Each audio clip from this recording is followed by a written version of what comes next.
Quando a gente pensa numa história do tarô com fundamentação esotérica, fundamentação cabalística, inevitavelmente a gente vai trabalhar duas escolas de pensamento que são as principais: a escola inglesa e a escola francesa. Então vamos lá. A escola francesa é a que surge ali pelo século XVIII, né? 1700 e por aí vai bolinha.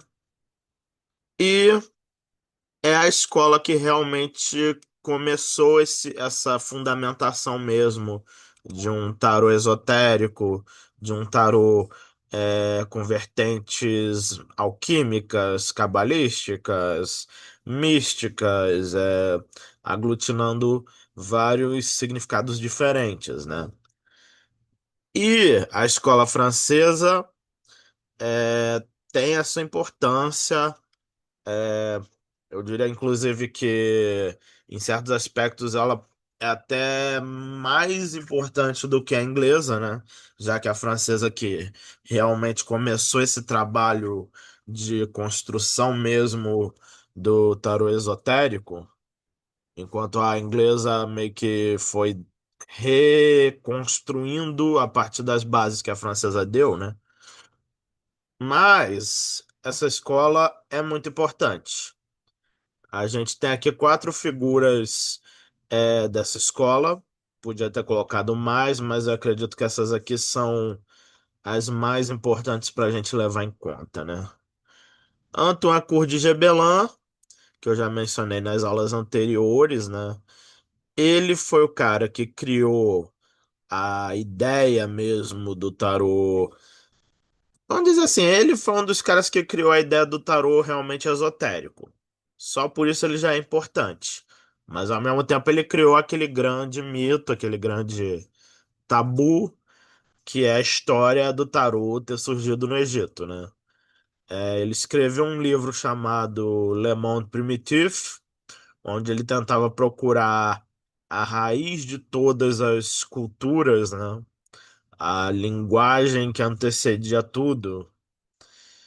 E aí, uma das histórias que ele coloca nesse livro é que uma vez ele estava na casa lá de uns conhecidos, né?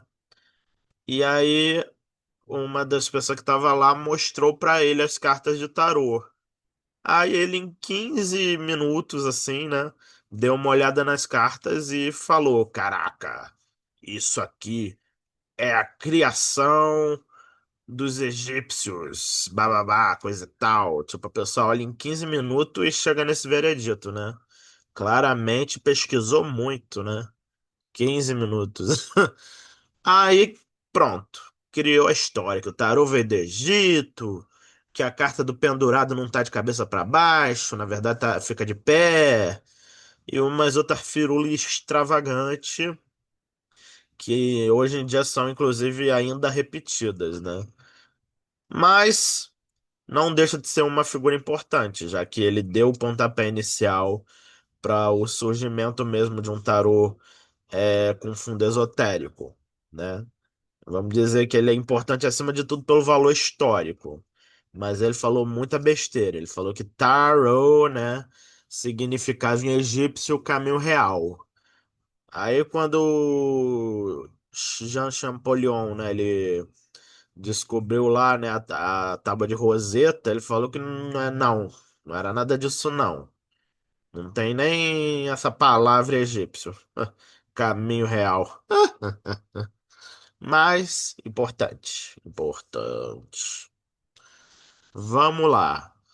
Jean-Baptiste Aliette. Esse aqui eu diria, inclusive, que é mais importante que Antoine Cour de Gebelin, porque o Eteyla foi praticamente uma das primeiras pessoas a realmente dar aula de tarô, né? Ele dava curso para pessoal assim da nobreza ali da França, entendeu? Ele tinha um público marcante, ganhou um dinheiro mesmo fazendo isso. Ele escreveu alguns dos primeiros livros fazendo relações mesmo do tarô com alquimia, com cabalá, relações é, muito explicitadas mesmo de fundo esotérico. Mas os autores que vieram depois criaram uma cacetada de polêmica, né? Falando assim, não, Eteila, né? O Eteila era só um cabeleireiro, era só um peruqueiro, entendeu? Ele nem era grandes coisas. Só que tu vai ver, a maioria dos autores que vieram depois do Eteila, quando o assunto é lit- literalmente falar de tarô, né? E botando mesmo essas camadas, né, místicas e esotéricas, o pessoal copiou e colou muito dele, sabe? Isso aqui foi recalque. O pessoal fica chamando ele de cabeleireiro, peruqueiro, que ele não era realmente um bom ocultista e tal. Pô, vocês copiaram e colaram ele a rodo. É só porque copiou e colou, vai ter que chamar o cara de vagabundo, né? Ah, vá te lascar. E Taylor foi muito importante. E aí a gente tem esse sujeito aqui que muita gente conhece, Alphonse Constant. Ele foi Levi, famoso, escreveu alguns clássicos aí na história da magia, Dogma e Ritual de Alta Magia, e outras coisas, né? O Dogma e Ritual de Alta Magia é um livro muito importante para a história do tarô, porque é um livro mesmo que realmente é estruturado usando o tarô, né? Cada capítulo é associado a um arcano. Apesar de estar falando de técnicas místicas, de práticas e vários outros assuntos, ele estrutura tudo com base no tarô. Ele estrutura cada capítulo associado a um arcano e associado a uma letra cabalística, porque é, é aquilo, gente, a famosa história que surge também da escola francesa, que o tarô veio dos cabalistas, né? Veio dos egípcios, veio dos cabalistas, veio dos ciganos, veio de um monte de gente, né? Quem é o pai? Não sei. Mentira, sei sim. O pai é os europeus, só que eles precisavam contar uma historinha, né? Então vamos lá, por que que surge essa ideia de que o tarô veio dos cabalistas, né? Porque os arcanos maiores são 22 e as letras em hebraico são 22. Então eles falaram assim: olha só, coincidência? Eu acho que não. E aí deu no que deu, né? Começaram a propagar essa história e, bem, pelo jeito realmente consolidou, né?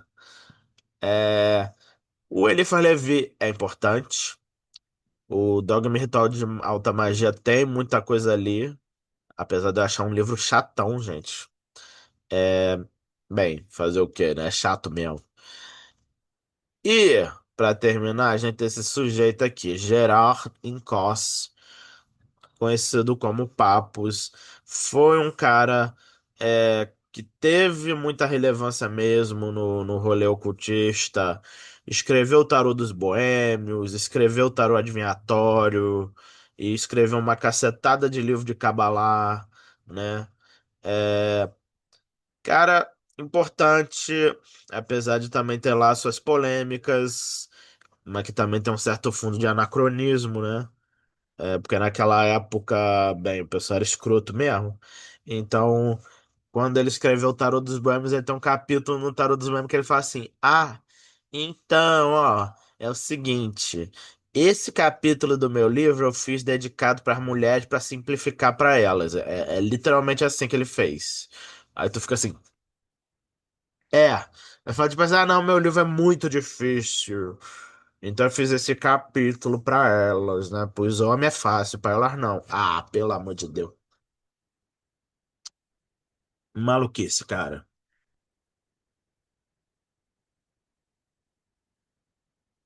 Mas assim, eu não acho o livro dele lá tão interessante assim.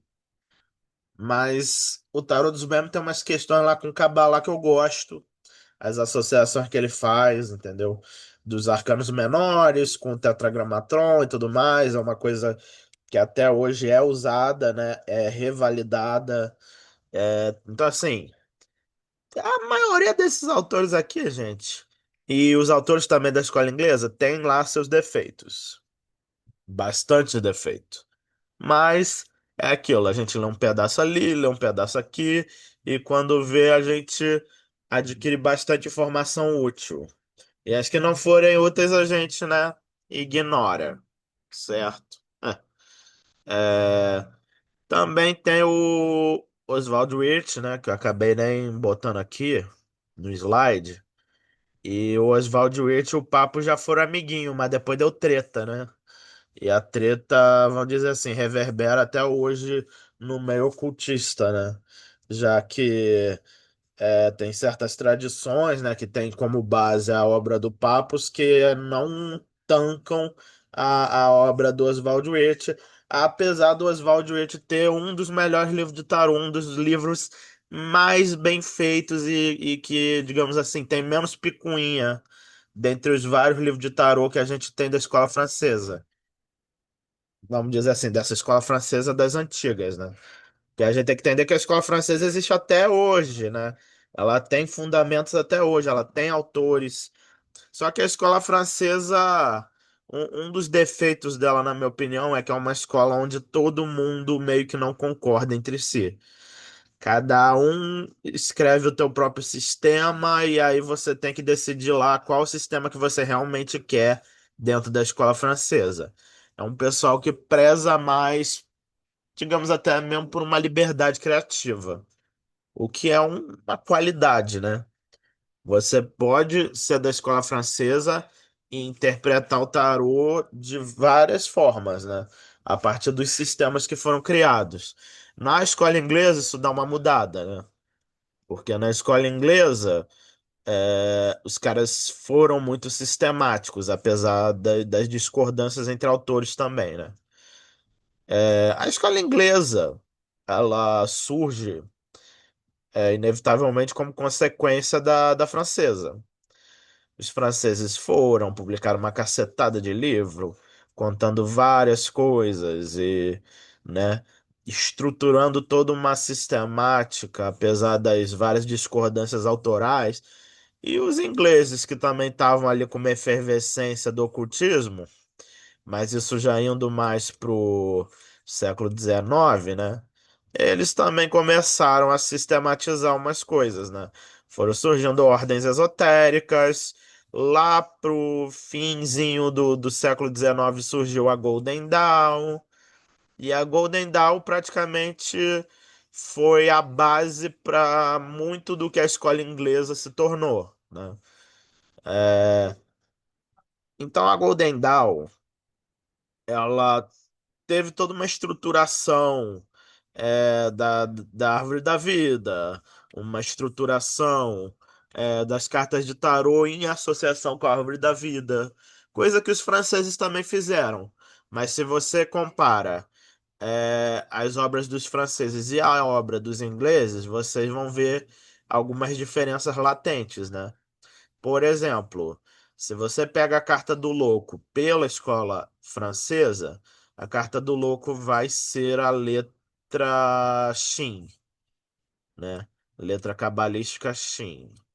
Deixa eu tentar desenhar, gente. Perdão aí que eu não sou hebreu para fazer um Shin direito aqui, não. É, e aí a escola inglesa fala que o mago é Aleph, né? Nossa, gente, isso aqui ficou horrível. Que desenho feio. Finge que isso aqui é uma letra Aleph, gente. Triste, triste, triste. Não sei desenhar direito as letras em hebraico. Mas só de ter a diferença de letra já muda tudo, em termos de significado da carta. A inglesa bota Aleph, a francesa bota Shin. Às vezes varia, nem sempre botam Shin, também tem esses debates, né? Mas na inglesa é consolidadão que a carta do louco é Aleph. E praticamente as letras em hebraico mudam todas na escola inglesa. Aqui a gente tem quatro figuras importantes dessa escola. Só pessoas aí polêmicas, né? Começando, claro, com a polêmica em pessoa, Aleister Crowley, o profeta do Novo Éon, o Profeta de Telemar, que foi da Golden Dawn. É um cara que criou muita treta dentro da Golden Dawn. Ele literalmente ajudou a destruir a escola mesmo, né? Destruir o grupo ocultista que ele se meteu. Mas ainda assim é um cara relevante, é praticamente considerado um dos maiores autores ocultistas do século XX, né? Ele literalmente recebeu o livro da lei, que é uma base para muita gente até hoje, e escreveu vários libros, escreveu Liberaba, escreveu Libertizade, Liber Ararita, Liber do Rubi Safira e uma cacetada de Liber, entendeu? Pra tu ler tudo, pelo amor de Deus. Ai, ai, ai, ai, preguiça. Mas a gente tenta. A gente tenta ler todos os Libers, né? Se a gente consegue, é outros 500, né? Mas importante, fundamental, criou o tarô de Tote, que para mim é um dos melhores tarôs que tem. Lindíssimo, espetacular, profundo nas suas imagens, nos seus significados. Fez isso com muito primor, né? E, claro, com o auxílio de uma grande artista, né? Porque é aquilo, gente. Esse pessoal precisava de uma artista junta para fazer ali as obras, né? Tanto que muitas vezes as pessoas vão falar do tarô de Tote e vão priorizar que é o tarô do Crowley, mas vão esquecer da Frida Harris, que foi quem fez a ilustração, né? E aí, quando a gente vai para essas questões, a gente logo bate de frente com o quê? Pamela Colman Smith, que foi a ilustradora do Tarot Smith-Waite, mais conhecido como Tarot Rider-Waite, que por muitas décadas, praticamente, e eu diria que até hoje ela ainda sofre aquilo, né? Ela sofre a questão de que ela ilustrou o tarô e ela colocou muito do conhecimento dela ali, muita da arte que ela produziu, e ainda assim as pessoas lembram mais do Waite, né? E aí isso leva para todo um debate de que os dois foram importantes para fazer a obra. A Pamela com as ilustrações, o Eito com toda a estruturação que ele definiu e todas as discussões que eles tiveram, porque a Pamela discordava de umas coisas, e aí o Waite discordava das ilustrações, e aí teve uma trabalheira danada para chegar aonde chegou o tarô Smith-Waite, né? Mas ela foi incrivelmente, vamos dizer assim, ela foi incrivelmente inovadora para a época dela, entendeu? Uma mulher negra bissexual produzindo ilustrações incríveis para o tarô mais vendido do mundo. Uma mulher que trabalhou com teatro, que produziu muitas artes muito marcantes, né? E que morreu no ostracismo, né? Então, assim, muitas camadas de debate aí pra gente falar sobre a Pamela.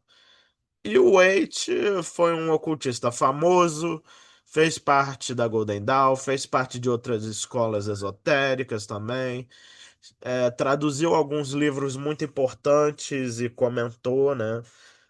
O cara traduziu o Arbatel, que, pô, é um livro essencial de magia cerimonial, né? Então, assim, foi importante e tinha um baita conhecimento. Era do meio ocultista, mas tinha muitos pensamentos que tinham fundo cristão, né? E ele não escondia isso, de certa forma.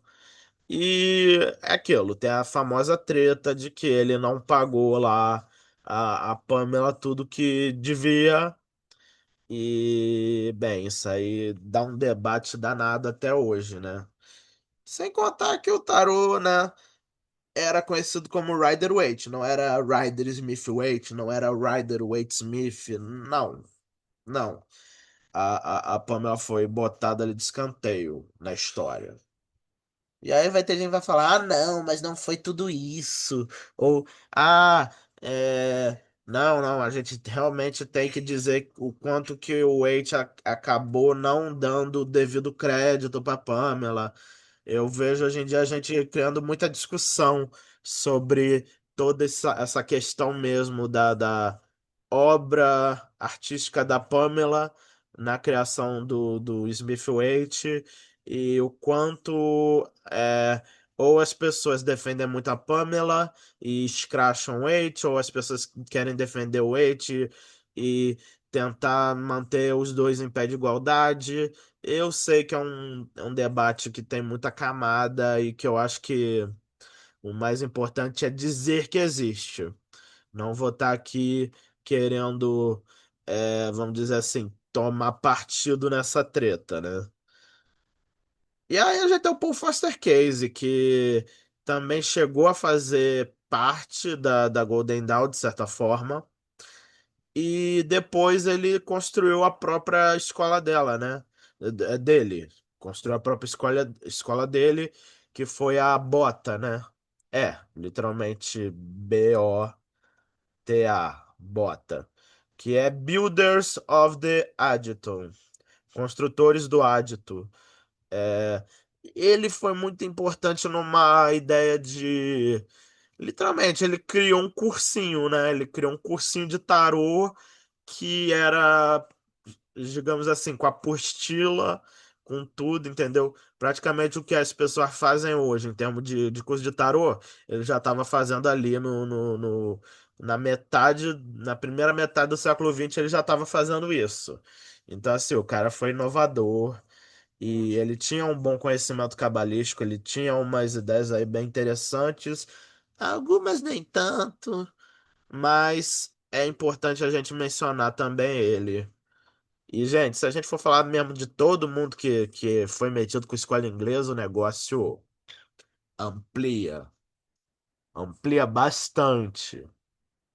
Mas, praticamente, quando a gente vai falar da escola francesa e da inglesa, o que vai mudar, principalmente, é a forma como se relaciona as cartas com as letras em hebraico, é, a forma como se estrutura as cartas de tarot em todo um contexto mesmo da Kabbalah, e principalmente que eu diria que a escola francesa ela é muito mais aberta num sentido de que cada autor cria construções muito particulares, enquanto a escola inglesa tem toda uma estrutura que praticamente é, a maioria dos autores valida, mas existem discordâncias, né?